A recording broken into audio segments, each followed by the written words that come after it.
உங்களுக்கு தெரியும் கடந்த ஒரு வாரத்துக்கும் மேற்பட்ட காலத்துல தூய்மை பணியாளர்கள் வந்து அங்க போராடிக்கிட்டு இருக்காங்க. அது எவ்வளவு அடிப்படையான சிக்கல் தெரியும். அவங்க இல்ல அப்படின்னா நமக்கு நம்ம இந்த நாடு எப்படி சுத்தமா இருக்கும், அவங்க வந்து எவ்வளவு முக்கியமானவங்க. 2 நாள் குப்பை நம்ம வீட்டுக்கு வாசல்ல எடுக்கல அப்படின்னா எவ்வளவு நாரி போகும் அப்படின்னு நமக்கு தெரியும். அந்த அரசு ஹீரோயின்ஸ் வராங்க, எந்தெந்த ஆக்டர்ஸ் வராங்க, சிங்கர்ஸ் வராங்க, எல்லாரும் சமூக அக்கறையோட அவங்களோட நிலைப்பாட்டை எடுத்து வைக்கிறாங்க. ஆனா நாங்க இந்த மாற்று நாங்கள் முதன்மை சக்தின்னு சொல்றவங்களுடைய நிலைப்பாடு என்ன அப்படிங்கறத இத்தனை நாட்கள் அவங்க வந்து சும்மா விடுவாங்களா? அப்படி கேட்டா கிரவுட் வந்துரும் அப்படிங்கிறாங்க. கிரவுட் நிர்வாகிகளை அலுவலகத்தில் அழைத்து பேசியிருக்கிறோம், அவங்களுடைய கோரிக்கைகள் என்னன்னு கேட்டிருக்கிறோம்.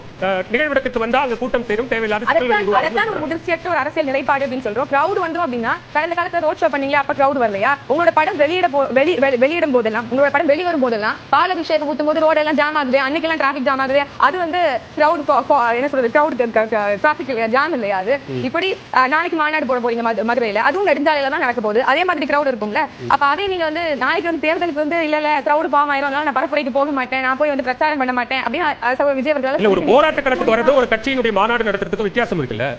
மக்களை சந்திக்காம மக்களுடைய நன்மதிப்பை பெறாம நேர தேர்தல் வாக்குகள் அது மட்டும் தான் குறிவைக்கிறதுனுடைய விளைவுதான் இது எல்லாமே அப்படி நான் பாக்குறேன். இது மட்டும் தான் ஒரு நோக்கமா இருக்கு அப்படிங்கிறது தான் இன்னைக்கு நடக்கக்கூடிய அரசியல் யதார்த்தமா விஜய் தரப்புல இருந்து நம்மளால பார்க்க முடியுது.